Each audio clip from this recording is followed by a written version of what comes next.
ಸಚಿವ ಸ್ಥಾನ ಕೈತಪ್ಪುತ್ತಿದ್ದಂತೆ ಸಚಿವಾಕಾಂಕ್ಷಿಗಳ ಅಸಮಾಧಾನ ಸ್ಫೋಟಗೊಂಡಿದ್ದೇಕೆ? ಸಿಎಂ ಭೇಟಿ ಬಳಿಕ ಯಾರ ಕರೆಯನ್ನು ಸ್ವೀಕರಿಸದೆ ಮುನಿರತ್ನ ಹೋಗಿದ್ದೆಲ್ಲಿಗೆ? ಅನ್ಯ ಮಾರ್ಗದಲ್ಲಿ ಸಚಿವನಾಗುವುದು ಆತ್ಮಸಾಕ್ಷಿಗೆ ವಿರುದ್ಧ ಅಂತ ಹೇಳಿದ್ಯಾರು? ನೋಡೋಣ ಸಂಪುಟ ಸರ್ಕಸ್ ನ್ಯೂಸ್ ಎಕ್ಸ್‌ಪ್ರೆಸ್‌ನಲ್ಲಿ.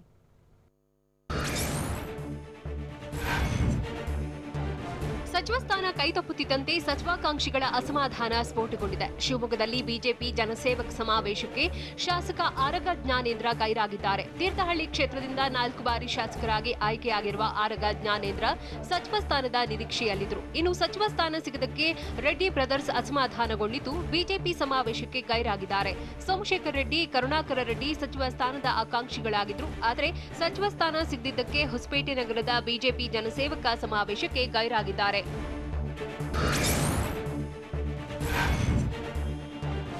ಸಚಿವ ಸ್ಥಾನ ಕೈತಪ್ಪುತ್ತಿದ್ದಂತೆ ರಾಜರಾಜೇಶ್ವರಿ ನಗರ ಶಾಸಕ ಮುನಿರತ್ನ ಅಜ್ಞಾತ ಸ್ಥಳಕ್ಕೆ ತೆರಳಿದ್ರು. ಯಾರ ಸಂಪರ್ಕಕ್ಕೂ ಸಿಗದೆ ಬಿಜೆಪಿ ನಾಯಕರ ದೂರವಾಣಿ ಕರೆಗಳನ್ನು ಸ್ವೀಕರಿಸಿರಲಿಲ್ಲ. ಸಿಎಂ ಅಧಿಕೃತ ನಿವಾಸದಲ್ಲಿ ಸಭೆ ನಡೆಸಿದ ಬಳಿಕ ಅಜ್ಞಾತ ಸ್ಥಳಕ್ಕೆ ತೆರಳಿದ್ರು. ಇದಾದ ಬಳಿಕ ಅರಮನೆ ಮೈದಾನದಲ್ಲಿ ನಡೆದ ಜನಸೇವಕ ಸಮಾವೇಶದಲ್ಲಿ ಭಾಗಿಯಾಗಿದ್ರು.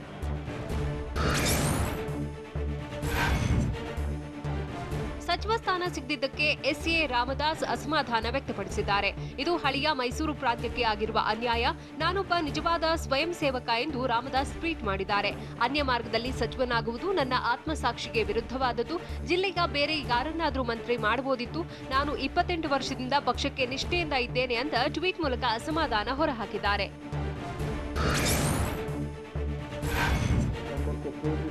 ನನಗೆ 100ಕ್ಕೆ 100 ಸಚಿವ ಸ್ಥಾನ ಸಿಗುವ ವಿಶ್ವಾಸವಿತ್ತು. ಆದರೆ ಈ ಬಾರಿ ಕೊಪ್ಪಳ ಜಿಲ್ಲೆಗೆ ಸಚಿವ ಸ್ಥಾನ ಸಿಕ್ಕಿಲ್ಲ ಎಂದು ಗಂಗಾವತಿಯಲ್ಲಿ ಶಾಸಕ ಪರಣ್ಣ ಮುನವಳ್ಳಿ ಅಸಮಾಧಾನ ಹೊರಹಾಕಿದ್ರು. ನಾನು ಹಲವು ಬಾರಿ ಸಿಎಂ, ರಾಜ್ಯಾಧ್ಯಕ್ಷರ ಬಳಿ ಮನವಿ ಮಾಡಿದ್ದೆ.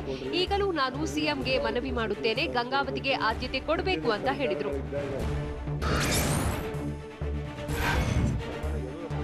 ನನಗೆ ಸಚಿವ ಸ್ಥಾನ ನೀಡುವುದಕ್ಕೆ ಏನೂ ಸಮಸ್ಯೆ ಇದೆ. ಇದಕ್ಕೆ ಅವರ ಬಳಿ ಉತ್ತರ ಇಲ್ಲ. ನನ್ನಲ್ಲಿಯೂ ಉತ್ತರವಿಲ್ಲ ಅಂತ ಬೆಳಗಾವಿಯಲ್ಲಿ ಅಥಣಿ ಶಾಸಕ ಮಹೇಶ್ ಕುಮಟಳ್ಳಿ ಹೇಳಿದ್ರು. 7 ಶಾಸಕರನ್ನ ಸಚಿವರನ್ನಾಗಿ ಮಾಡ್ತಿರುವುದಕ್ಕೆ ಸಂತೋಷವಾಗ್ತಿದೆ. ನಾನು ಅಥಣಿ ಕ್ಷೇತ್ರದ ಅಭಿವೃದ್ಧಿ ಕೆಲಸದಲ್ಲಿ ತೊಡಗಿದ್ದೇನೆ. ಕಾಲ ಕೂಡಿ ಬಂದಾಗ ಮಂತ್ರಿ ಮಾಡ್ತಾರೆ. ಅದರಲ್ಲೇನೂ ತೊಂದರೆ ಇಲ್ಲ. ಸಚಿವ ಸ್ಥಾನ ನೀಡುವ ಭರವಸೆ ಕೊಟ್ಟಿದ್ದಾರೆ ಎಂದು ಕುಮಟಳ್ಳಿ ಹೇಳಿದ್ರು.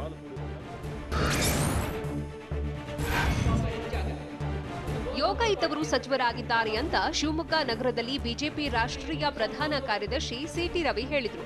ಬಿಜೆಪಿಯಲ್ಲಿ ಸಚಿವರಾಗುವುದಕ್ಕೆ ಯೋಗ್ಯತೆ ಇರುವವರು ಬಹಳ ಜನರಿದ್ದಾರೆ. ಆದರೆ ಎಚ್ ವಿಶ್ವನಾಥ್ ಹೇಳಿಕೆ ಬಗ್ಗೆ ನಾನು ಪ್ರತಿಕ್ರಿಯಿಸಲ್ಲ ಎಂದು ಸಿಟಿ ರವಿ ತಿಳಿಸಿದರು.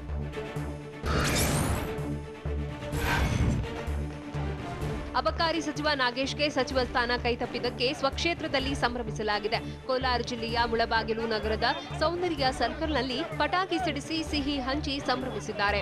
ಸ್ಥಳೀಯವಾಗಿ ಸಾಕಷ್ಟು ಮುಖಂಡರ ವಿಶ್ವಾಸ ಕಳೆದುಕೊಂಡಿದ್ದ ನಾಗೇಶ್ ಕೇವಲ 15 ದಿನದಲ್ಲಿ ಮುಳಬಾಗಿಲು ಕ್ಷೇತ್ರಕ್ಕೆ ಬಂದು ಶಾಸಕರಾಗಿದ್ದರು. ಹೀಗಾಗಿ ಕೊತ್ತೂರು ಮಂಜುನಾಥ್ ಬೆಂಬಲಿಗರು ಸಂಭ್ರಮಿಸಿದ್ದಾರೆ.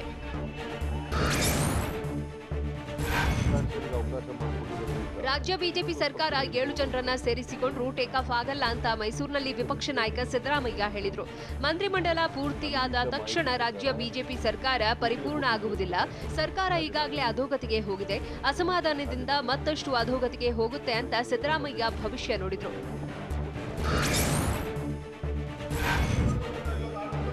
ಸಂಪುಟ ವಿಸ್ತರಣೆ ಬಳಿಕ ಬಿಜೆಪಿಯಲ್ಲಿ ಬಂಡಾಯ ಖಚಿತ ಅಂತ ಕಲಬುರಗಿ ನಗರದಲ್ಲಿ ಡಾಕ್ಟರ್ ಅಜಯ್ ಸಿಂಗ್ ಭವಿಷ್ಯ ನುಡಿದಿದ್ದಾರೆ. ಬಿಜೆಪಿಯಲ್ಲಿ ಸಾಕಷ್ಟು ಅಸಮಾಧಾನ, ಗುಂಪುಗಾರಿಕೆ ಇದೆ. ಅಸಮಾಧಾನ ಸ್ಫೋಟ ಆಗುವ ಮಾಹಿತಿ ನಮಗೂ ಇದೆ. ಸಂಜೆ ಬಿಜೆಪಿಯಲ್ಲಿ ಏನಾಗುತ್ತೆ ಅಂತ ನೀವೇ ನೋಡಿ ಅಂತ ಕಾಂಗ್ರೆಸ್ ಪಕ್ಷದ ಮುಖ್ಯ ಸಚೇತಕ ಡಾಕ್ಟರ್ ಅಜಯ್ ಸಿಂಗ್ ಹೇಳಿದರು.